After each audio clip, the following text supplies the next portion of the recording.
नमस्कार। उम्मीदों का बजट, मेरा बजट, आपका बजट। इस खास पेशकश बजट 2024 तीसरी आर्थिक महाशक्ति की ओर जो कार्यक्रम है उसमें आप सभी का स्वागत है। और आज हम बात करने वाले हैं आम आदमी से जुड़े हुए सबसे अहम विषय को लेकर। जी हाँ, आगामी बजट जो कि अभी से कुछ ही दिनों में पेश होने वाला है, टैक्स के मोर्चे पर क्या कुछ खास होगा, क्या है उम्मीदें देश की, और साथ ही देश की जो आर्थिक सेहत है, कितना सेहतवान है आपका देश, जीडीपी, फिस्कल डेफिसिट, इन तमाम जो बहुत ज़्यादा मुश्किल टर्म्स लगते हैं उन्हें बड़ी आसान भाषा में आपको समझाएंगे। वित्तीय अनुशासन के साथ साथ विकास के पथ पर चलते हुए कैसे हम वित्तीय घाटे के लक्ष्य को पूरा करेंगे, सुनाएंगे आपको देश की आवाम की कुछ आवाज़ें। और इस पूरे 1 घंटे के शो में मेरे साथ रहेंगे मेरे सहयोगी मुकुल शर्मा। शुक्रिया आंचल। और जब हम बात कर रहे हैं जो बजट और इसको लेकर कैसे जो भारत है वो तीसरी आर्थिक महाशक्ति की ओर बढ़ेगा, पिछले 1 दशक के दौरान जो बजट आए हैं वो काफ़ी महत्वपूर्ण रहे हैं। और अब 23 जुलाई को वित्त मंत्री निर्मला सीतारमण जो बजट पेश करने जा रही हैं, खासतौर से उससे लोगों की बहुत सारी उम्मीदें हैं। लेकिन जब हम बात कर रहे हैं, जैसा आपने बताया कि जब हम टैक्स स्लैब की बात करते हैं, टैक्स में आए बदलाव को लेकर देखते हैं कैसे, क्योंकि आम जनता जो है सीधे तौर पे उससे जुड़ती है, लेकिन देश का जो विकास है वो कई और कारकों पर भी निर्भर करता है, जिसमें एक ये भी देखा जाता है कि किसी भी देश में जो फिस्कल डेफिसिट है यानी वित्तीय जो घाटा है, क्या उसकी स्थिति है और उसको लेकर फिलहाल जो वर्तमान सरकार है क्या कुछ करेगी, इस पर आज हम नज़र डालेंगे। बिल्कुल। और शुरुआत करते हैं आज के इस खास शो की।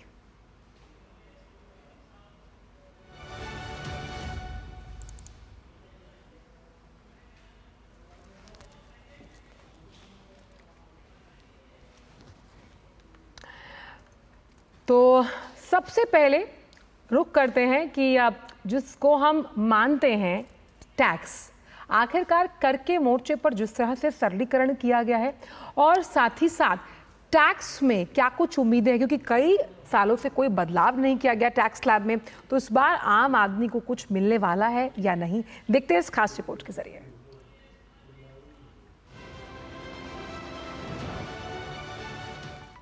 जिस समय वित्त मंत्री निर्मला सीतारमण संसद में बजट पेश कर रही होंगी, उस समय टैक्स पेयर्स की नजरें उनकी तरफ रहेंगी।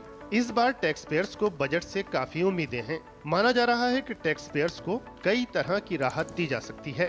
टैक्स छूट से लेकर इनकम टैक्स स्लैब में बदलाव किया जा सकता है। वहीं नई टैक्स व्यवस्था में भी कुछ अतिरिक्त छूट दी जा सकती है। काफी लोगों की मांग है कि इनकम टैक्स की धारा 80C में दी जाने वाली कटौती सीमा बढ़ाई जाए। साथ ही टैक्स स्लैब में भी बदलाव होने चाहिए। 80C के तहत कटौती को बढ़ाने की मांग काफी टैक्स पेयर्स कर रहे हैं। अभी इस धारा के अंतर्गत अधिकतम 1.5 लाख रुपए की कटौती का लाभ उठाया जा सकता है। माना जा रहा है कि इसे बढ़ाकर 2 लाख रुपए किया जा सकता है। अगर ऐसा होता है तो इससे टैक्स पेयर्स को काफी राहत मिलेगी। बजट में स्टैंडर्ड डिडक्शन की लिमिट को बढ़ाया जा सकता है। नई और पुरानी दोनों तरह की व्यवस्थाओं में बेसिक छूट की लिमिट को बढ़ाया जा सकता है। अभी बेसिक छूट की लिमिट नई व्यवस्था के तहत 3 लाख रुपए और पुरानी व्यवस्था के तहत 2.5 लाख रुपए है। काफी टैक्स पेयर्स को लगता है कि नई टैक्स व्यवस्था में ज्यादा स्लैब हैं, इन्हें कम किया जाना चाहिए। आगामी बजट को लेकर आम लोगों को कर के मोर्चे पर पारदर्शी टैक्स स्ट्रक्चर और टैक्स छूट के विस्तार की भी उम्मीद है। Bureau report, DD news.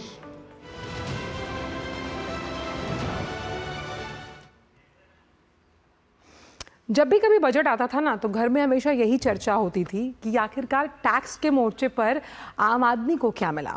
तो सरल भाषा में हमने समझाने की कोशिश की कि क्या कुछ उम्मीदें हैं। एक बार आइए ग्राफिक्स के जरिए भी समझते हैं कि क्या कुछ उम्मीदों वाले बजट के लिहाज से। देखिए, टैक्स स्लैब में बड़े बदलाव की उम्मीद की जा रही है। ये बड़ा बदलाव किस तरह से जो करदाता है उन्हें राहत देगा, पहले से ज़्यादा आसान हो टैक्स स्ट्रक्चर, क्योंकि टैक्स कहीं ना कहीं लगता है कि भाई बड़ा पेचीदा है, तो इसे कैसे आसान बनाया जाए। टैक्स खटने से जो मध्यम वर्ग है उसे राहत मिलती है। सैलरीड क्लास को बहुत उम्मीदें होती हैं। तो वित्त मंत्री साहिबा के पिटारे से क्या कुछ निकलने वाला है, ये पता चलेगा 23 जुलाई 2024 को। सरकार स्टैंडर्ड डिडक्शन की अगर मैं बात करूं तो उसमें कुछ वृद्धि कर सकती है, इसका अंदेशा भी जो तमाम विश्लेषक हैं उनका मानना है ये। और साल 2019 में जैसा कि मैंने आपको बता रहे हैं कि स्टैंडर्ड डिडक्शन को 40,000 रुपए से 50,000 रुपए तक किया गया था, तो ये बढ़ोतरी हुई थी, इसमें कुछ कटौती की उम्मीद की जा रही है। साथ ही साथ अगर हम देखें तो पिछले 5 सालों में स्टैंडर्ड डिडक्शन में कोई बढ़ोतरी हुई ही नहीं है और इस लिहाज से इस बार उम्मीदें ज़्यादा हैं। और जो न्यू टैक्स रिजीम को डिफ़ॉल्ट टैक्स रिजीम बनाया गया है और लोगों को पसंद भी आई है, तो उस लिहाज से इस टैक्स रिजीम में जो स्लैब्स है ना वो ज़्यादा हैं, क्या उसे कम किया जाएगा? और हमने देखा कि बीते साल लगभग 80% जो करदाता है उन्होंने ओल्ड टैक्स रिजीम को चुना, तो क्या एक जो मानसिक बदलाव है वो हम देख पाएंगे इस 2024 में? ये अहम सवाल है। और सेक्शन 80C जिसके तहत करदाता जो हैं चाहते हैं कि इसकी लिमिट की जो में रिवीजन है वो किया जाए, यानी रिवीजन में संभावना होनी चाहिए। क्या वित्त मंत्री साहिबा के जहन में ये बात है या नहीं? और 80C से में आप 1.5 लाख तक का जो निवेश है उस पर टैक्स बचा सकते हैं, तो क्या इसमें रिवीजन होगा या नहीं? और इसकी कटौती की सीमा को बढ़ाया जाएगा या नहीं, ये अहम है। तो छोटे करदाताओं को टैक्स स्लैब से राहत की उम्मीद यहाँ पर है। जो स्मॉल टैक्स पेयर्स हैं उनके लिए उनकी जेब पर क्या असर होने वाला है ये पता चलेगा 23 जुलाई 2024 को। तो ये उम्मीदों का बजट है और उस लिहाज से आप समझिए कि वित्त मंत्री साहिबा से बहुत उम्मीदें हैं आम जनता को। और टैक्स के मोर्चे पर क्योंकि हमने आपसे जिस तरह से चर्चा की कि कैसे हम इस पूरे विषय को आज उठाने वाले हैं मुकुल इस खास शो में, और बेहद विशिष्ट मेहमान हमारे साथ जुड़ रहे हैं।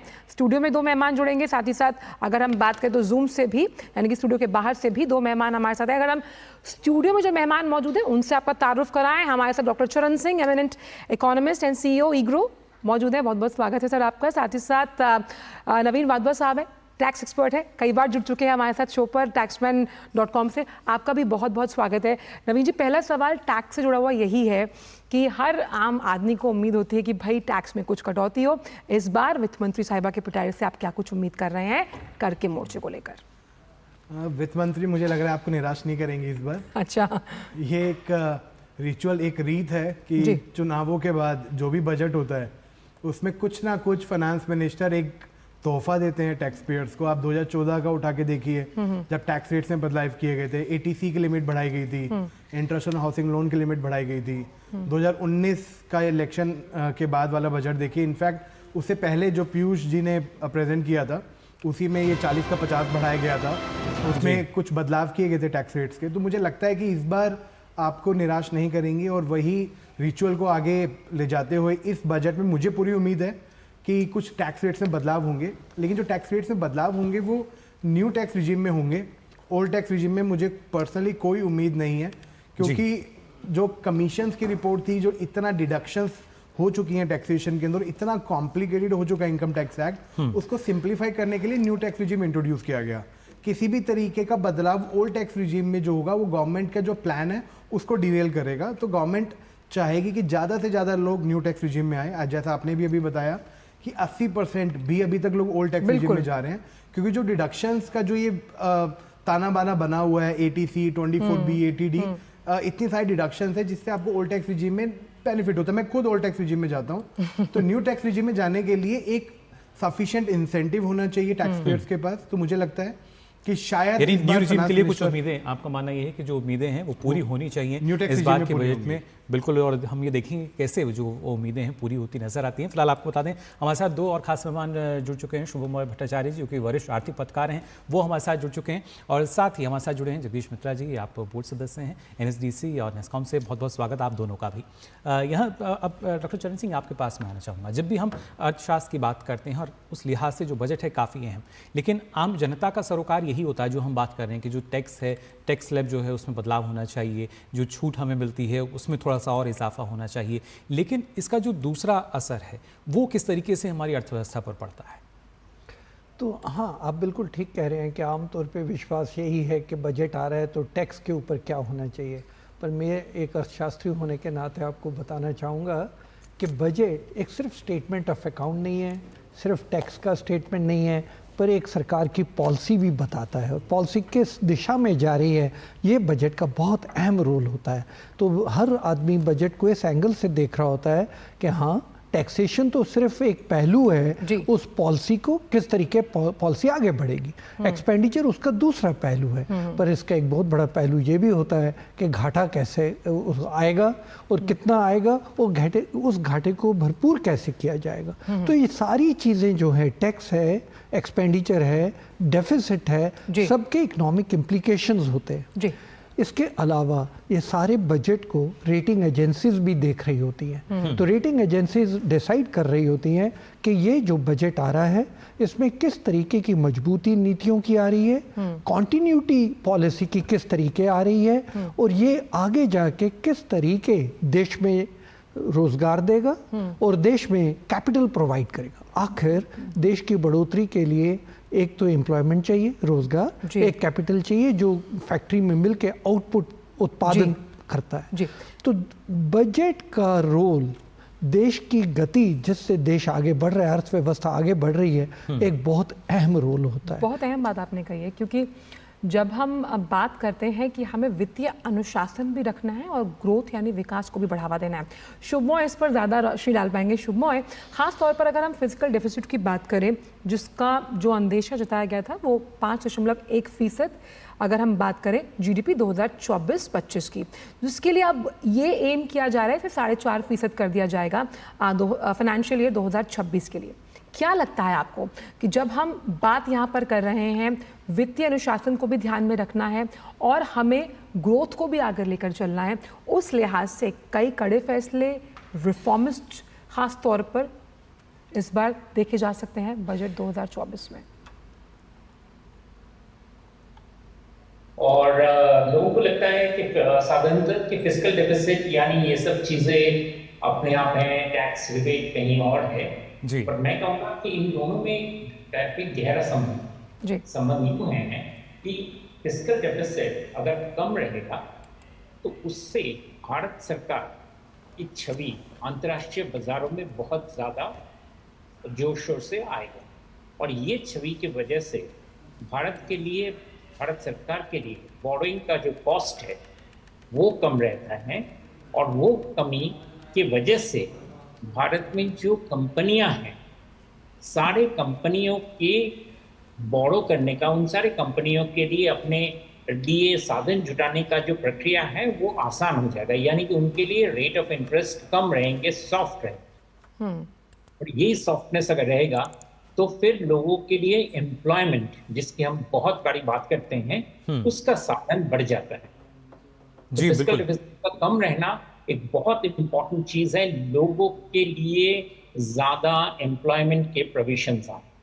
तो अगर डिसाइड करें कि टैक्स रिबेट देकर फाइनेंस मिनिस्टर फिस्कल डेफिसिट को इस साल अगर और कम, ज्यादा उस पर अंकुश और ना रखे, 5.1 नहीं रखे, तो शायद शॉर्ट टर्म में बेनिफिट हो सकता है।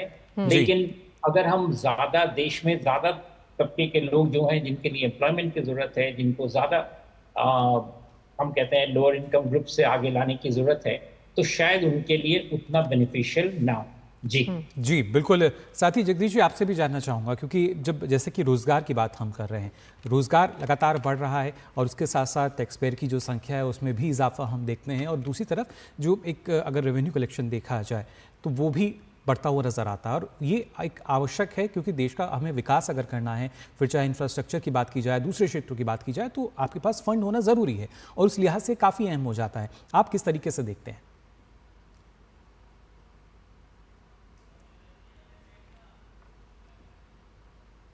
देखिए मुकुल जी, नमस्कार। आपने और आंचल जी ने जो बात छेड़ी है वो बहुत ही अहम है। मेरे हिसाब से जैसे आपने कहा कि रोज़गार बिल्कुल बढ़ रहा है, हमारी जो टैक्स की रजीम है इसमें बहुत तरीके से इसमें बदलाव लाया गया है, अच्छे तरीके से लाया गया है ताकि इट्स बिकम मोर सिंपलर। और मेरे हिसाब से दो तरीके से हम टैक्स में जो भी हमको देश में करना चाहिए, जो भी हम अगर हम थर्ड लार्जेस्ट नेशन बनना चाहते हैं जीडीपी के तौर पे, तो the tax net has to be wider in the sense हम लोगों को बहुत लोगों से ये जिनकी आमदनी हो रही है उनसे टैक्स लेना पड़ेगा, और उस टैक्स से फिर हम देश के इंफ्रास्ट्रक्चर डेवलपमेंट और देश की बाकी चीज़ों पे उस पैसे को लगा सकते हैं।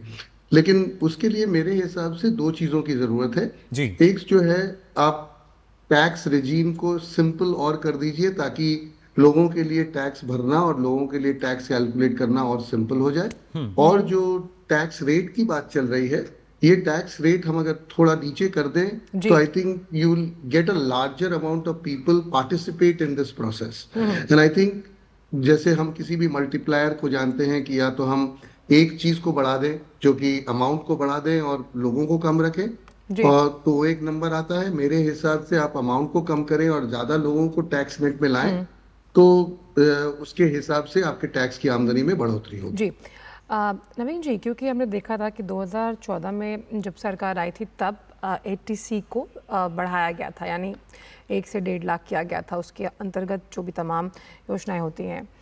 मेरा मानना यह है कि क्या ऐसा हो सकता है, आप बेहतर रोशनी डाल पाएंगे, क्या इस कटौती की सीमा को बढ़ाकर 2 लाख रुपए तक किया जा सकता है इस बजट में? पर्सनली मुझे उम्मीद कम है। जैसे मैंने अभी भी बताया था कि न्यू टैक्स रिजीम को गवर्नमेंट ज़्यादा फोकस करेगी। मुझे लगता है वहाँ पे टैक्स छूट की लिमिट बढ़ाई जाएगी और कहीं ना कहीं मुझे लगता है कि कुछ एक ऐसी डिडक्शंस हैं जिनको न्यू टैक्स रिजीम के अंदर लाना चाहिए, जिसमें एक सबसे इम्पॉर्टेंट है जिसको अगर मैं फाइनेंस मिनिस्टर होता तो मैं जरूर लेके आता, वो है ATD मेडिकल इंश्योरेंस। आपको पता है मेडिकल इन्फ्लेशन कितना ज़्यादा है और हमारे लोग बहुत बड़ी पॉपुलेशन की परसेंटेज अभी भी है जो मेडिकल इंश्योरेंस से दूर है। तो मेडिकल इंश्योरेंस को अगर ATD में लेके आएंगे, आप माने चाहे ना माने, बहुत सारे ऐसे टैक्स पेयर्स ऐसे हैं जिन्होंने अपनी इन्वेस्टमेंट, अपनी सेविंग इसीलिए करी कि उसमें टैक्स में छूट मिलती थी।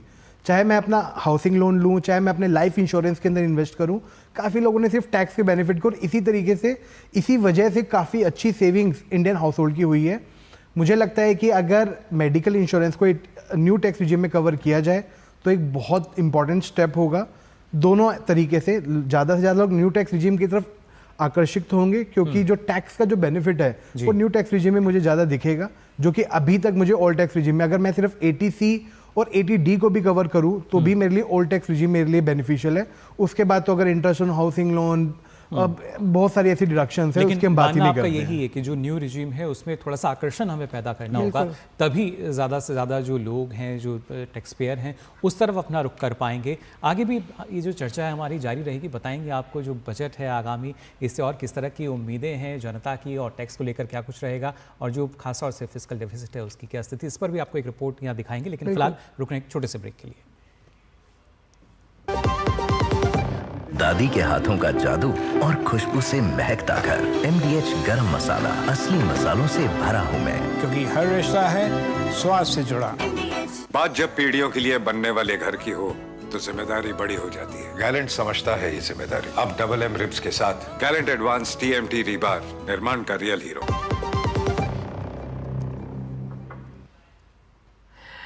ब्रेक के बाद सभी का स्वागत है। और जैसे कि ब्रेक पर जाने से पहले हम आपसे बता रहे थे कि फिस्कल डेफिसिट को लेकर क्या कुछ रिपोर्ट हमारे सामने, जो कि मुकुल आपसे करेंगे साझा। जी बिल्कुल, फिस्कल डेफिसिट यानी जो वित्तीय घाटे की अगर बात की जाए, हमारा यही जा रहा है कि बजट 2024 में सरकार वित्तीय घाटे के लक्ष्य को थोड़ा कम कर सकती है।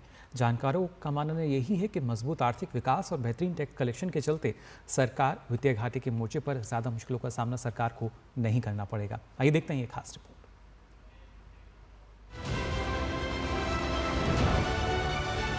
बजट में जिस आंकड़े पर सबकी निगाहें रहती हैं वो होता है वित्तीय घाटे का आंकड़ा।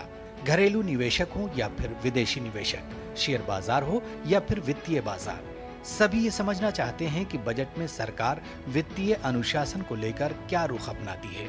सरल भाषा में समझो तो वित्तीय घाटा सरकार के कुल आमदनी और खर्च का अंतर है। दरअसल कल्याणकारी योजनाओं को लागू करने के लिए सरकार को अपनी आमदनी के अलावा रिजर्व बैंक से कुछ उधार लेना पड़ता है, जिसे प्रत्येक घाटे के आंकड़े के द्वारा प्रस्तुत किया जाता है। साल 2024-25 के लिए वित्तीय घाटे का आंकड़ा GDP के 5.1% रहने का लक्ष्य रखा गया है। विशेषज्ञों के मुताबिक मजबूत आर्थिक विकास और बेहतरीन टैक्स कलेक्शन के चलते वित्त मंत्री को वित्तीय घाटे के मोर्चे पर ज्यादा मुश्किलों का सामना नहीं करना पड़ेगा। We continue on the path of fiscal consolidation as announced in my budget speech of 2021-22 to reduce fiscal deficit below 4.5% by 25-26. The fiscal deficit in 2024-25 is estimated to be 5.1% of GDP, adhering to that path. हाल ही में RBI ने सरकार को 2.1 लाख करोड़ रुपए का लाभांश देने की घोषणा की। अप्रैल और जून में जीएसटी कलेक्शन के आंकड़े में भी 11% से ज्यादा की बढ़ोतरी देखी गई। सरकार के प्रत्यक्ष कर संग्रह में भी 23% अधिक की बढ़ोतरी दर्ज की गई है। इसके अलावा पीएसयू कंपनियों के बेहतर प्रदर्शन से सरकार को अधिक लाभांश मिला है। अगर वित्त मंत्री खाद्य सब्सिडी, फर्टिलाइजर सब्सिडी पर होने वाले खर्च को काबू में रखने में सफल रहती हैं, तो बहुत मुमकिन है कि देश का वित्तीय घाटा 5% के स्तर के आसपास बना रह सकता है। और अगर ऐसा होता है तो ये देश की वित्तीय स्थिरता के लिए अच्छी खबर है। वित्तीय अनुशासन की वजह से देश में ब्याज दरों में स्थिरता बनी रहेगी, साथ ही इससे निवेश को आकर्षित करने में भी मदद मिलेगी।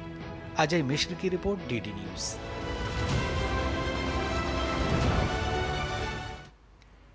तो देखिए किस तरह के लाभ जो हैं आंचल इसके ज़रिए हम मान सकते हैं कि बढ़ते हुए नज़र आएंगे। और खासतौर से चरण सिंह जी, आपसे मैं जानना चाहूँगा, जब हम वित्तीय घाटे की बात करते हैं, जैसा हमने अपनी रिपोर्ट में भी दिखाया कि किस तरीके से जो टैक्स कलेक्शन है वो बढ़ा है, लाभांश बढ़ रहा है, और खासतौर से महंगाई भी एक महत्वपूर्ण कारक इसमें हम मान सकते हैं। जो मौद्रिक नीति किस तरह की रही है, इसमें कोई शक ही नहीं है कि देश में जो आर्थिक स्थिति चल रही है बहुत बेहतर चल रही है। हमारी जो ग्रोथ रेट चल रही है पिछले वर्ष 8.2 से इस बार भी 7 से ऊपर। लेटेस्ट अनुमान जो आईएमएफ ने दिए हैं और उन्होंने बढ़ाए हैं अप्रैल एस्टिमेट के ऊपर, वो साफ दिखा रहे हैं कि देश की अर्थव्यवस्था बहुत अच्छी चल रही है। क्योंकि अर्थव्यवस्था इतनी अच्छी चल रही है, टैक्स कलेक्शन ऑब्वियसली बहुत अच्छा ही चल रहा है। जब टैक्स कलेक्शन इतना अच्छा होगा तो वित्तीय घाटे का उतना ज़्यादा टेंशन का कोई सवाल ही नहीं पैदा होता है। जहाँ तक सरकार का सवाल है, सरकार ने जो एक्सपेंडिचर भी किया है, खर्चा किया है, उसकी क्वालिटी बहुत बेहतरीन रही है। जो हमारे देश की गति इतनी तेज़ी से चल रही है, उसका एक कारण यही रहा है कि सरकार ने कैपिटल एक्सपेंडिचर बहुत ज़्यादा किया है। बाकी देशों ने तो इस टाइम पे कोविड और कोविड के बाद कैपिटल एक्सपेंडिचर तो बहुत पीछे रह गया था। उन्होंने काफ़ी ज़्यादा सब्सिडीज़ और इन चीज़ों पे, रेवेन्यू एक्सपेंडिचर पे जोर दिया था। पर हमारे देश में कैपिटल एक्सपेंडिचर कोविड के दौरान भी और उसके बाद भी काफ़ी गति से चला है। उसका फलस्वरूप ये हुआ है कि देश की जो ग्रोथ रेट रही है बहुत अच्छी रही। और वही हाई ग्रोथ रेट के दो पहलू आप देख रहे हैं, टैक्स कलेक्शन अच्छा हो रहा है और देश की छवि पूरे दुनिया में, क्योंकि फिस्कल डेफिसिट कंट्रोल में चल रहा है। तो ग्लाइड पाथ की जो बात वित्त मंत्री कर रहे थे कि 25-26 में हम 4.5% पे आ जाएंगे, वो ग्रॉस फिस्कल डेफिसिट की बात कर रहे हैं, वो तो मुझे लग रहा है हम इजीली उस तक थोड़ा सा अनुशासन रख के खर्चे पे हम वो चीज़ को अचीव कर सकते हैं। शुभमय, साफ तौर पर जब हम डायरेक्ट टैक्स कलेक्शन की बात करते हैं उसमें हमने इजाफा होते हुए देखा है। और अगर हम टैक्स टू जीडीपी रेशियो की बात करें, वो एक कंफर्टेबल पोजीशन में है, 11% से ज़्यादा है। आपको क्या लगता है कि अगर जो तमाम डोमेस्टिक एक्टिविटीज़ हैं जिसमें हमने इन्वेस्टमेंट में एक रिवाइवल देखा, एक अपटिक देखा है, क्रेडिट ऑफटेक हुआ है, उस वजह से आने वाला जो साल है और ख़ास तौर पे जो वित्त मंत्री साहिबा की स्पीच हो सकती है उसमें इस मोर्चे के लिए एक पॉजिटिव व्यू पॉइंट निकल कर सामने आएगा? बिल्कुल, और खासकर अगर आप देखें तो इस बारी सबसे बड़ी चीज जिसका जैसे हम टैक्स की बात कर रहे हैं कि मिडिल क्लास को कितना फायदा होगा, एक और नंबर जिस पर सबका नजर रहेगा वो है कैपिटल एक्सपेंडिचर, यानी कैपिटल क्षेत्र में कितना खर्चा होता है। प्रोफेसर चरण सिंह जी भी उसी का जिक्र कर रहे थे। कैपिटल एक्सपेंडिचर ऑलरेडी हमारा 11.11 लाख करोड़ है, यानी 11 ट्रिलियन। उसको बढ़ाना जरूरी है, लेकिन वहां पे बढ़ा वो ऑलरेडी 3.4% ऑफ द जीडीपी है। अगर हम उसको बढ़ा के अगेन 3.5% जीडीपी पे अगर लाने की कोशिश करें तो सरकार को बाकी एक्सपेंडिचर में कटौती करनी पड़ेगी। तो उस एक्सपेंडिचर में कटौती अगर होगी तो वो रेवेन्यू एक्सपेंडिचर ही है। और रेवेन्यू एक्सपेंडिचर में अगर आप देखें तो सब्सिडी करीब ऑलमोस्ट 1.5% ऑफ द जीडीपी हो चुका है, यानी कि उसको उसमें और स्ट्रिंजेंसी करने की गुंजाइश नहीं है। तो फिर सरकार के लिए एक ही मतलब माध्यम रह जाता है, वो है टैक्स में बढ़ोतरी। आप जैसे कह रहे थे डायरेक्ट टैक्स में ज्यादा लोग आने चाहिए टैक्स के कायदे, टैक्स के बाउंड्री के अंदर, और ये अच्छी बात है क्योंकि करीब 2022-23 से हम देख रहे हैं डायरेक्ट टैक्स इनडायरेक्ट टैक्स से बढ़कर आगे हुआ है, जो इकोनॉमी के लिए अच्छी बात है क्योंकि इनडायरेक्ट टैक्स का बोझा गरीबों पे पड़ता है, डायरेक्ट टैक्स मोटा मोटी बेटर ऑफ इन स्ट्रीम्स के ऊपर पड़ता है। तो डायरेक्ट टैक्स से ज्यादा हमें टैक्स मिलनी चाहिए और वो सिलसिला शुरू हुआ है। इससे मैं ऑब्वियसली वित्त मंत्री जी टैक्स पेयर्स को कुछ बेनिफिट देने की कोशिश करेंगे, लेकिन I will not be very disappointed अगर वो बेनिफिट्स लिमिटेड रहे, लेकिन दायरा नया टैक्स रेजिम का ज्यादा बढ़ाया जाए, ज्यादा अट्रैक्टिव किया जाए, ताकि ज्यादा लोग इस इनकम टैक्स के क्षेत्र में आ सके। क्योंकि बहुत बड़ा चीज जिसकी जरूरत है इस वक्त, जो बजट से नहीं होगा लेकिन बजट के चंद दिनों के बाद ही होगा, वो है जीएसटी। जीएसटी के रेट्स में कटौती बहुत जरूरी है हमारे देश में कंजम्पशन बढ़ाने के लिए। हम बहुत बात कर रहे हैं कि बहुत सारे एफएमसीजी सेक्टर के कंपनी रूरल क्षेत्र में, सेमी अर्बन क्षेत्र में बढ़ नहीं रहे हैं और उसका या बढ़ने का जो रेट है वो कम है, और वो इसलिए कि कंजम्पशन वो दिख रहा है, मतलब कंजम्पशन ज्यादा नहीं बढ़ रहा है। वो कंजम्पशन बढ़ने का एक बहुत बड़ा तरीका हो सकता है अगर उनके हाथ में लोअर इनकम ग्रुप के हाथ में पैसा अगर आए, वो आने का बहुत बड़ा एक स्टेप हो सकता है। जीएसटी को एलिमिनेशन नहीं, जीएसटी के रेट्स में अगर हम सॉफ्टन कर सके सेंटर और स्टेट्स मिलके, वो एक बहुत बड़ा बेनिफिट रहेगा इकोनॉमी के।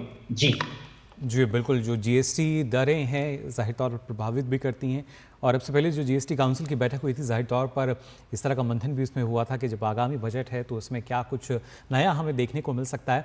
जगदीश जी, लेकिन जब हम ये तमाम इन कारकों की बात करते हैं और ये सारे कारक आके जुड़ते हैं कि देश में विकास कैसे हो रहा है, हम लगातार बात करते हैं रोज़गार की जो अवसर हैं उनको बढ़ते हुए वो कैसे आ रहे हैं, अलग अलग क्षेत्रों में आ रहे हैं। डिजिटल इंडिया की बात की जाए या खासतौर से IT की आज के समय में बात करें, यहाँ पर किस तरीके से आपने देखा है कि रोज़गार के जो नए नए अवसर हैं वो आएँ और इसके ज़रिए अर्थव्यवस्था को कितनी मजबूती मिली है?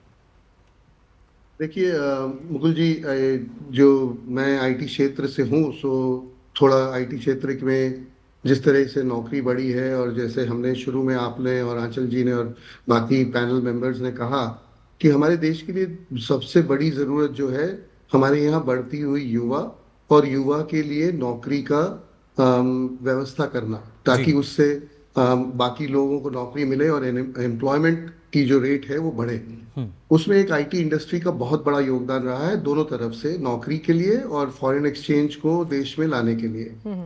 हमने उस हिसाब से नैस्कॉम की ओर से और जहाँ पे मैं हूँ नेशनल स्किल डेवलपमेंट कॉर्पोरेशन, वहाँ पे हमने काफ़ी काम किया है कि लोगों की स्किल बढ़ाया जाए, ताकि वो, आप तो जानते ही हैं कि हमारा मार्केट जो है वो पूरी दुनिया में है, और सब कंपनियां जो हैं भारत से कम सबकी ऑफिसेज, बड़ी कंपनीज 80-90 कंट्रीज में काम करती हैं, और हम वहाँ के काम को इंडिया से करते हैं या भारत से करते हैं। हम लोगों की तरफ से 2-3 चीज़ों का हमने दरख्वास्त रखा है वित्त मंत्री के ओर।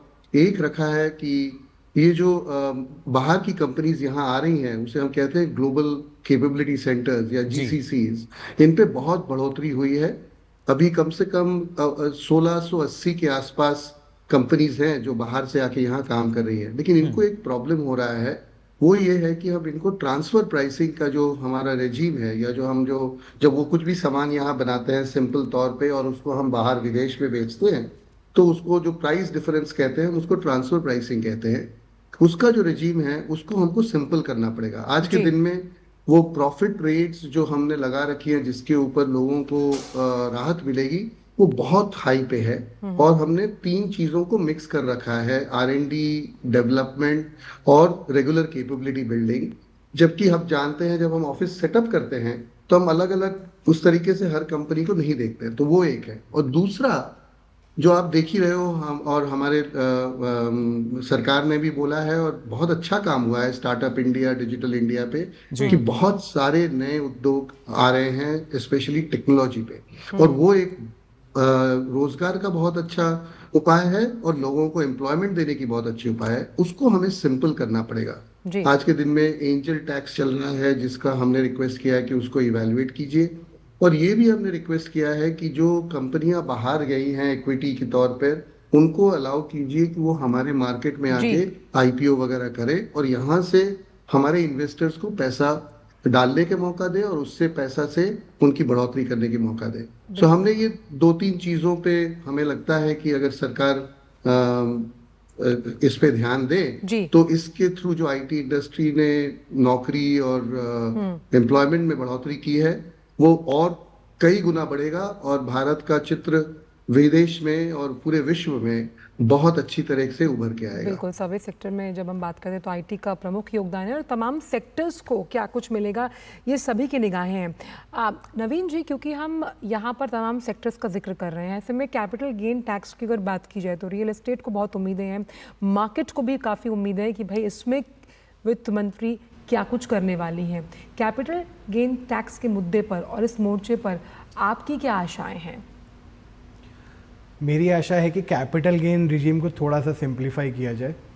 इसमें जो 2 सबसे इम्पॉर्टेंट फैक्टर्स होते हैं आपका कैपिटल गेन पे टैक्स निकालने के लिए, एक तो होता है आपका पीरियड ऑफ होल्डिंग, कितने ड्यूरेशन के लिए आपने अपने किसी कैपिटल एसेट को होल्ड किया है, पहला। दूसरा, उसमें इंडेक्सेशन का बेनिफिट मिलेगा या नहीं मिलेगा। ये 2 सबसे इम्पॉर्टेंट फैक्टर्स होते हैं। ये दोनों फैक्टर्स इतने सारे परमुटेशन एंड कॉम्बिनेशन बना देते हैं अपने आप में। जैसे छोटा सा एग्जांपल देता हूँ मैं, लिस्टेड सिक्योरिटीज़ पे 12 महीने लगेगा, अनलिस्टेड सिक्योरिटी पे 24 महीने लगेगा, रेट इन वेट पे 36 महीने लगेगा, इमोल प्रॉपर्टी पे 24 महीने लगेगा। तो ये जो कन्फ्यूज़न है ना, एक नॉर्मल टैक्स पेयर मुश्किल से ही समझ पाएगा इन चीज़ों को। और दूसरा, इंडेक्सेशन का बेनिफिट। इंडेक्सेशन क्या होता है? जो भी इन्फ्लेशन होता है उससे आपकी कॉस्ट, जो जिस कॉस्ट पे आपने अपनी कैपिटल एसेट को एक्वायर किया, उसमें इंडेक्सेशन का बेनिफिट आपको मिलता है। कुछ एसेट में मिलता है, कुछ एसेट्स में नहीं मिलता है। तो जो ये इतना कॉम्प्लेक्सिटीज़ हो चुकी हैं कैपिटल गेन के टैक्सेशन को लेके, तो मेरी उम्मीद भी है, मेरी ये विशेस भी हैं कि कैपिटल गेन रिज्यूम को थोड़ा सा सिंप्लीफाई किया जा सकता है, जिससे कि एक नॉर्मल टैक्स पेयर उनको बिना किसी टैक्स एक्सपर्ट की मदद के उनको समझ पाए और ईमानदारी से और एक्यूरेसी के साथ अपनी रिटर्न फाइल कर पाए। जी बिल्कुल, तो ये अलग अलग उम्मीदें हैं जिस पर लगातार हम यहाँ चर्चा भी कर रहे हैं। चरण सिंह जी, आपके पास मैं आना चाहूँगा, क्योंकि अभी हम यहाँ बात भी कर रहे थे जो अलग अलग कारक हैं, लेकिन इसमें अगर जीएसटी की बात की जाए, क्योंकि करीब 7 साल का सफ़र जीएसटी पूरा कर चुका है और पिछले दिनों हमने देखा था प्रधानमंत्री ने भी एक आर्टिकल साझा करते हुए बताया था कि जो रोज़मर्रा की चीज़ें हैं सस्ती भी हुई हैं, कुछ पर तो जो दर हैं वो शून्य भी हो गई हैं। और अभी जो लेटेस्ट जो जीएसटी काउंसिल की बैठक हुई थी, उसके बाद क्या इस बजट में भी हम उम्मीद कर सकते हैं कुछ ऐसी ही जो फैसले हमें नज़र आएंगे? मुझे लग रहा है जीएसटी में काफ़ी सुझाव आए हैं और क्योंकि सुझाव कुछ बहुत अच्छे आए और क्योंकि इतने साल जैसे आपने कहा कि जीएसटी रजीम चल चुका है, उसमें सुधार और उसमें इवैल्यूएशन के भी बहुत स्कोप है। तो 2-3 सुझाव जो अर्थशास्त्रियों ने किए हैं कि रेट अगर सिंप्लीफाई और भी किए जाएं और कुछ और पदार्थ अगर जीएसटी रजीम में लेके आए जाएं, क्योंकि फेडरल स्ट्रक्चर है और जीएसटी काउंसिल है जो फेडरल स्ट्रक्चर की बहुत अच्छी रिप्रेजेंटेटिव बॉडी है, तो शायद ये हो सकता है कि बजट में कुछ ऐसी चीज़ ना लाई जाए जो उसको प्रीएम्प्ट करे। पर जिस तरीके अभी एक पैनलिस्ट ने बताया कि हाँ, बजट में एक डायरेक्शन आ सकती है कि हमने जीएसटी रजीम में थोड़ा और सुधार लाना है, टैक्सेस को सिंप्लीफाई करना है और गुड्स को उसके अंदर और लेके आना है। वो एक किस्म की पॉलिसी स्टेटमेंट लाई जा सकती है। पर जब जीएसटी काउंसिल की मीटिंग होगी, वो रेट्स क्या होंगे और क्या क्या गुड्स ने उसके अंदर इंक्लूड होना है, शायद मुझे लगता है वो जीएसटी काउंसिल में डिस्कस होगा। पर एक डायरेक्शन सेध मुझे लगता है बजट में सामने आएगी। बिल्कुल, एक नैरेटिव हो सकता है। भाई शुभमोय जी, अगर हम भारतीय रिजर्व बैंक की बात करें तो हाल ही में करीबन 2.1 लाख करोड़ से ज़्यादा का लाभांश जो है वो फॉरेक्स रिजर्व के लिए दिया गया, उसे मजबूत बनाने के लिए। और साफ तौर पर उम्मीद यही थी कि भाई सामाजिक क्षेत्र से जुड़ी तमाम जो योजनाएं हैं और ख़ास तौर पर इसका खर्च बढ़ाया जाएगा ग्रामीण अर्थव्यवस्था को उठाने के लिए। जब भी बजट आता है उसमें ख़ास तौर पर ये एक नरेटिव या एक दृष्टिकोण ज़रूर सामने आता है कि ग्रामीण अर्थव्यवस्था को जब हम मजबूत करते हैं तो आपकी जीडीपी में इजाफा होना तय है। इस लिहाज से आने वाले इस बजट में इसकी रोशनी कितनी वहाँ पर आप देखते हैं? ये बहुत इंटरेस्टिंग चीज़ है आंचल जी, क्योंकि ग्रामीण अर्थव्यवस्था में 2 पहलू सामने आ जाता है। एक है कि भाई लोगों को इनकम सहूलियत दिया जाए। उसका मुख्य सिस्टम रहता है NREGA और बाकी सारे उसी तरह के स्कीम्स जैसे किसान सम्मान योजना वगैरह। एक बहुत बड़ा चीज जो इस सरकार ने प्रॉमिस किया है और जिस तरफ काम भी कर रहे हैं और हमें उस पर काफी आशा है इस बारी, वो है एग्रीकल्चर में सुधार लाने का। ये सुधार कैसे आ सकता है? Agriculture marketing. एग्रीकल्चर मार्केटिंग एक ऐसा चीज है जो केंद्र सरकार राज्य सरकारों को काफी पुश कर सकते हैं कि वेयर हाउसिंग, लॉजिस्टिक्स चेन और साथ में एग्रीकल्चर मार्केटिंग के जितनी सारी चीजें जरूरत है उन सभी चीजों में बहुत सिंपल सुधारों से बहुत फर्क आ सकता है। एक अभी स्टेट बैंक ऑफ इंडिया का एक रिपोर्ट है जो कहता है कि हम करीब हमारे जो टोटल एग्रीकल्चर प्रोडक्शन है उसका ज्यादातर लायन शेयर आता है वेजिटेबल्स से, चावल, गेहूं, इन चीजों से नहीं। इसमें लेकिन गवर्नमेंट का सपोर्ट बहुत ही कम रहता है, चाहे वो राज्य सरकार का हो चाहे केंद्र सरकार का हो। लेकिन कृषि उत्पादन का यही ज्यादा जगह है जहां से फार्मर्स के लाइफ जिंदगी का बहुत ज्यादा जुड़ा हुआ है। तो इन पर किस तरह के बेसिक चेंजेस लाए जाए वो भारतीय अर्थव्यवस्था के लिए बजट में एक खास केंद्र बिंदु होनी चाहिए। खासकर इस बारी इंटरेस्टिंग बात है कि इस बार एग्रीकल्चर मिनिस्टर शिवराज सिंह चौहान जो पिछले 2 दशक में भारतीय अर्थव्यवस्था में और मध्य प्रदेश की अर्थव्यवस्था में बहुत बड़े सुधार लाए हैं एग्रीकल्चर मार्केटिंग। जी, प्रदेश has become sort of a very fantastic example कि किस तरह से एग्रीकल्चर में इनकम बढ़ाया जा सकता है। बहुत सारे स्कीम्स लाए हैं जो कारगर सिद्ध हुए हैं। इसीलिए इस बारी हमें आशा है कि उनके इस एक्सपीरियंस को, तजुर्बे को काम में लाया जाएगा। बहुत सारे एग्रीकल्चर मार्केटिंग में जो डेवलपमेंट्स की जरूरत है वो उन सारे स्टेप्स की घोषणा की जाएगी। कौन से हमारे हैं वो हम कभी आलोचना कर सकते हैं, उसके बारे में डिस्कस कर सकते हैं। यानी वो कुछ ऐसे क्षेत्र हैं शुभमोय जी जिन पर जाहिर तौर पर आगे भी हम चर्चा करेंगे, लेकिन उम्मीद यही है कि बजट में कहीं ना कहीं उनकी बानगी जो है वो नजर आ सकती है। लेकिन इस बीच अगर हम बात करते हैं आम जनता की, क्योंकि आम जनता को बजट से बहुत उम्मीदें रहती हैं और जो बजट अब आने वाला है इससे जो जनता है उनकी क्या कुछ उम्मीदें हैं, आइए देखते हैं। है जो सीनियर सिटीजन जो है क्लास जो पेंशन विड्रॉ कर रही है या इंटरेस्ट की इनकम है, मेरे हिसाब से इस न्यू स्कीम के अलावा भी कुछ स्लैब रेट्स में चेंज होना चाहिए। फॉर सीनियर सिटीजन के लिए तो एटलीस्ट होना ही चाहिए। सेकंड पॉइंट है कि जो यूथ है जो इन्वेस्ट कर रहा है शेयर मार्केट के अंदर, जो फ्यूचर एंड ऑप्शंस के अंदर बहुत अच्छे लेवल पे इस समय इन्वेस्टमेंट कर रहा है जो यूथ है, उसके लिए भी कुछ ना कुछ टैक्स बेनिफिट इसके अंदर आना चाहिए। अप टू 1 लाख रुपीज अभी लॉन्ग टर्म कैपिटल गेन को एग्जेम्पशन दी गई है, लेकिन उस amount short term capital gain पे भी कुछ ना कुछ एग्जेम्पशन होनी चाहिए, प्लस लॉन्ग टर्म के एग्जेम्पशन के अमाउंट को भी बढ़ाना चाहिए। इंटरेस्ट है हमारे सेविंग अकाउंट्स में वो इंक्रीज होना चाहिए ताकि जो पैसा रखा हुआ है लोगों का आइडियल बैंक में उनको लग रहा है वो ग्रो हो रहा है, एट द सेम टाइम उस पैसे को गवर्नमेंट यूज कर सकती है। सेकेंडली जो टैक्स स्लैब्स हैं उसको एक बार रिवाइज करना चाहिए और उसमें थोड़ा टैक्स बेनिफिट जरूर होना चाहिए। जब हम कोई लोन लेते हैं, चाहे वो होम लोन हो, पर्सनल लोन हो, तो उस पे जो मूल और जो हमारा जो ब्याज है उस पे थोड़ा टैक्स ज़्यादा बेनिफिट मिले तो इंसान पहला घर तो बना लेता है जो एक सपना है सबका, लेकिन इस तरह हम अपना एक दूसरा घर भी बना सकते हैं। बिल्कुल, तो उम्मीदें बहुत हैं और इन उम्मीदों पर कितना खरा उतरेगा बजट 2024 उसका जो मुजाहिरा है वो 23 जुलाई को पता लगेगा।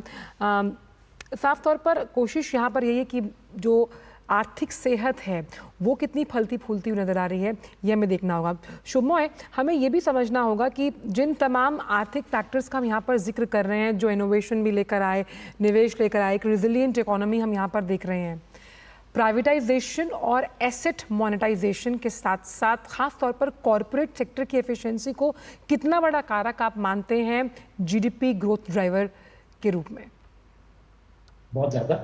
और प्राइवेटाइजेशन अपने आप में बहुत बड़ा एक केंद्र बिंदु है सरकार को अपना रेवेन्यू उठाने के लिए। हम बात कर रहे थे कि अगर फिस्कल डेफिसिट वगैरह को अगर कंट्रोल में रखना है जी। तो प्राइवेटाइजेशन एक बहुत अच्छा जरिया है जिसके थ्रू से सरकार पैसे ला सकते हैं, क्योंकि प्राइवेट सेक्टर में जब जाएंगे तो वो एफिशिएंसी कंपनी उसकी बढ़ेंगी।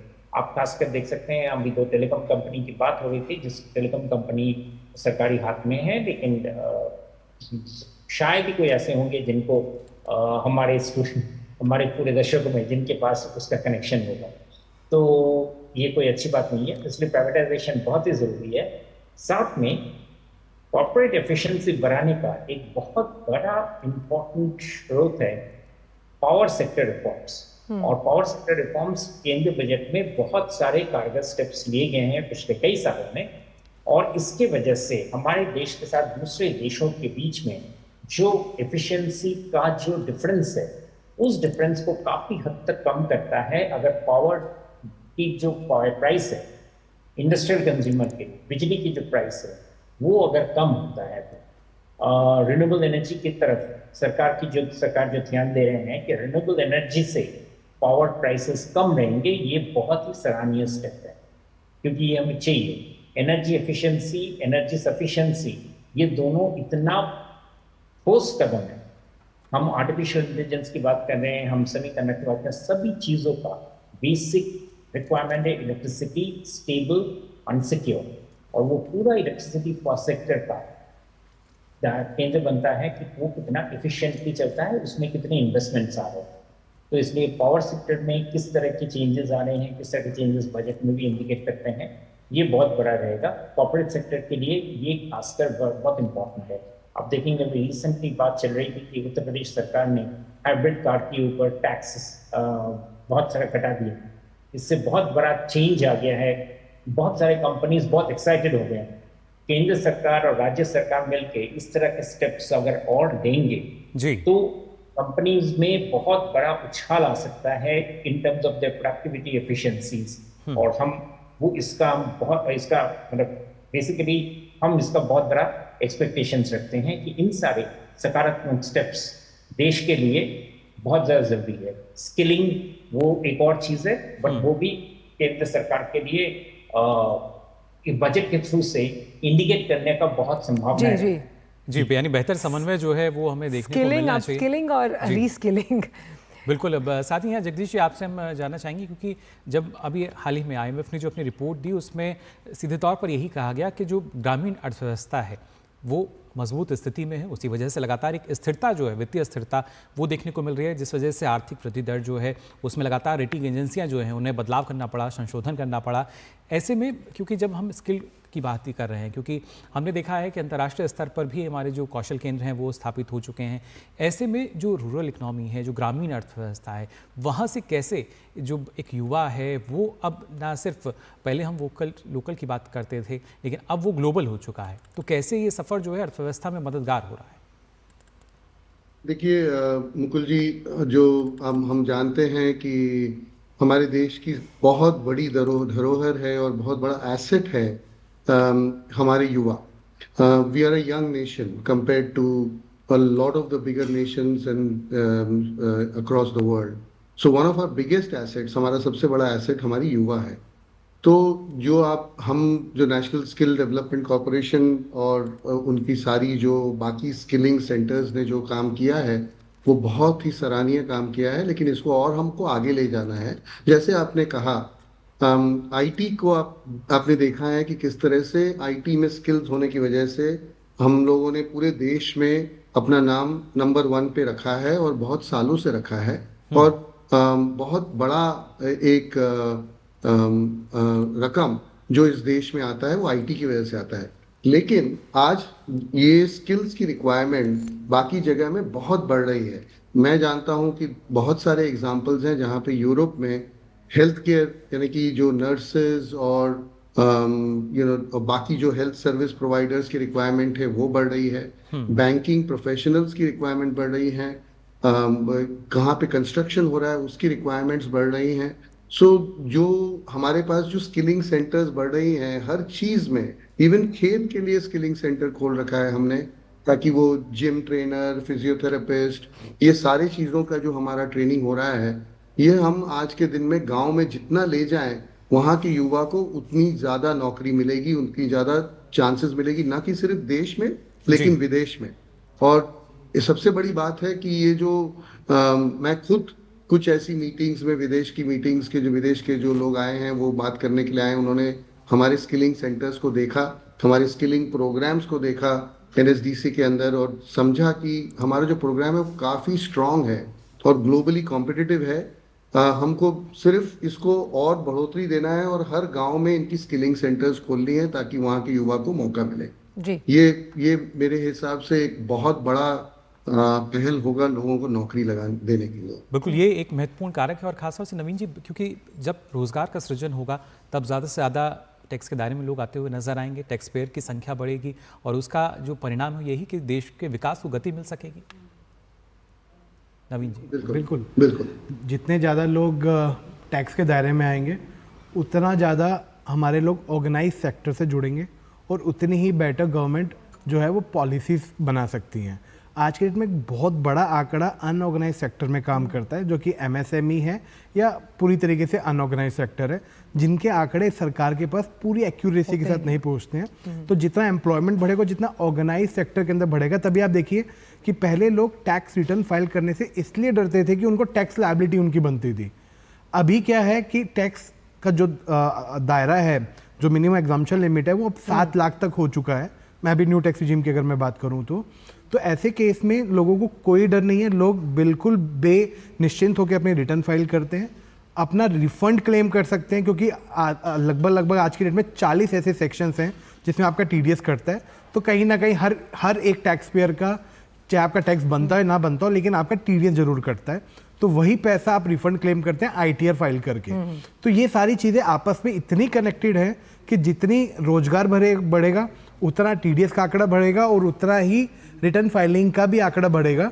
लेकिन इसका मतलब ये नहीं है कि आपकी टैक्स लायबिलिटी बढ़ेगी। तो बिल्कुल ये कहीं ना कहीं मुझे लगता है कि जितना एम्प्लॉयमेंट बढ़ेगा उतनी बेटर सरकार पॉलिसीज बना पाएंगी, जो कि ग्राउंड लेवल तक जिसका बेनिफिट पहुंच पाएगा।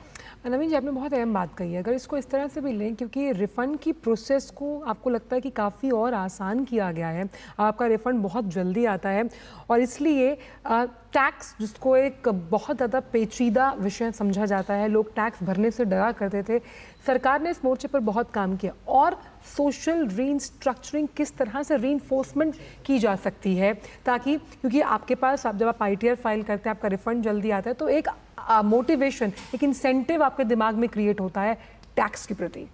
इसमें मैं एक पॉइंट बहुत अच्छा ऐड करूंगा। आपने बोला रिफंड जल्दी आता है, जल्दी नहीं, ये इमीडिएटली आता है। ये मैं बदलाव करूंगा।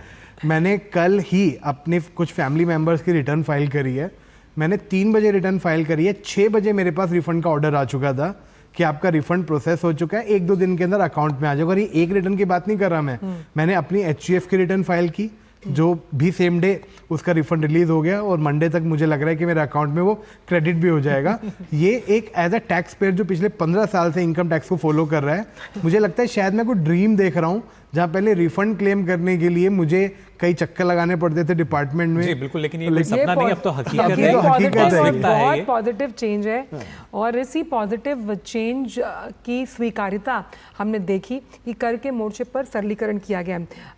चरण सर, खास तौर पर अगर हम देखें कि कैपेक्स को लेकर, क्योंकि लगातार उसमें बढ़ोतरी की जा रही है, इस बार आपको क्या लगता है कि रेलवेज़ की जब हम बात कर रहे हैं, यहाँ हम जब अर्थव्यवस्था के बढ़ने की बात करते हैं तो आप हाईवेज़ को उससे कनेक्ट करते हैं, कितना बड़ा पुश आप यहाँ मानते हैं? और ख़ास तौर पर अगर मैं PLI स्कीम्स की बात करूँ, जो कि तमाम उन सेक्टर्स को चिन्हित करती है जो थोड़े कमज़ोर थे, उस लिहाज से कितना बड़ा पुश आप इस बजट में मानेंगे? कैपिटल एक्सपेंडिचर जो इस बार होने जा रहा है, जहाँ जो मैं सोचता हूँ कि सरकार उसको जोर डालेगी, वो ये सारे पहलुओं पे डालेगी। जो कनेक्टिविटी रेलवेज प्रोवाइड करता है वो एकदम अद्भुत है। और जिस स्पीड से जब फास्ट रेलवे अगर अहमदाबाद से बम्बई जाएगा, तो अब देखिए पूरे का पूरा सेक्टर उस एरिया में जो है वो अर्बनाइजेशन एकदम डेवलप हो जाएगी। उसी तरीके जो फास्ट ट्रेन्स चल रही हैं वो भी सब यही पहलू है। लेबर जल्दी से जल्दी पहुंच रहा है, गुड्स जल्दी से जल्दी पहुंच रहे हैं, तो प्रोडक्शन में बहुत ज़्यादा फ़र्क पड़ जाता है। रोड डेवलपमेंट जो है, इंफ्रास्ट्रक्चर का रोड डेवलपमेंट जो आजकल तो ऑक्ट्राइवी भी नहीं लगता है, तो ट्रक एक जगह से चलता है बिल्कुल डेस्टिनेशन पे जाके पहुंच जाता है, वो भी एक बहुत लाभदायक चीज़ है। एक्सपोर्ट्स में दुनिया भर में ग्रोथ कम हो रही है, हमारे देश में ग्रोथ ज़्यादा हो रही है। एक्सपोर्ट मार्केट हमारे लिए बहुत अहम रोल प्ले कर सकती है। PLI स्कीम्स ने जो अंतर लाए हैं और एक्सपोर्ट प्रमोशन जो किया है वो भी एक बहुत ज़्यादा रोल प्ले किया है। तो मुझे लग रहा है जो कैपिटल एक्सपेंडिचर के नीचे जो एरियाज़ चुने गए हैं, अपने जैसे रेल का, रोड का, सी पोर्ट्स है, हवाई जहाज़, जहाँ पर प्रधानमंत्री की वो स्कीम बहुत अच्छी थी, हवाई चप्पल से आप हवाई जहाज़ में कहीं भी जा सकते हैं। एक तो छवि बहुत अच्छी हो जाती है, नए एयरपोर्ट्स बहुत बन गए हैं और लोगों का आवाजाही में बहुत ज़्यादा सहूलियत हो गई है।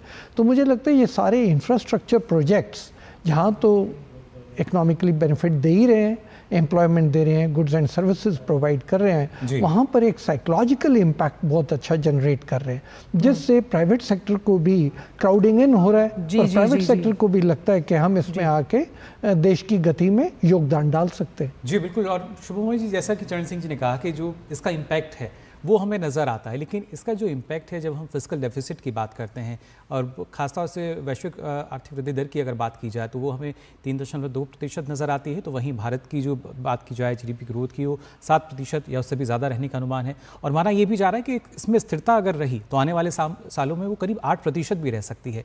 ऐसे में क्या इसका जो इम्पैक्ट है वो हमें फिस्कल डेफिसिट में नज़र आएगा? फिस्कल डेफिसिट ऑफ कोर्स, क्योंकि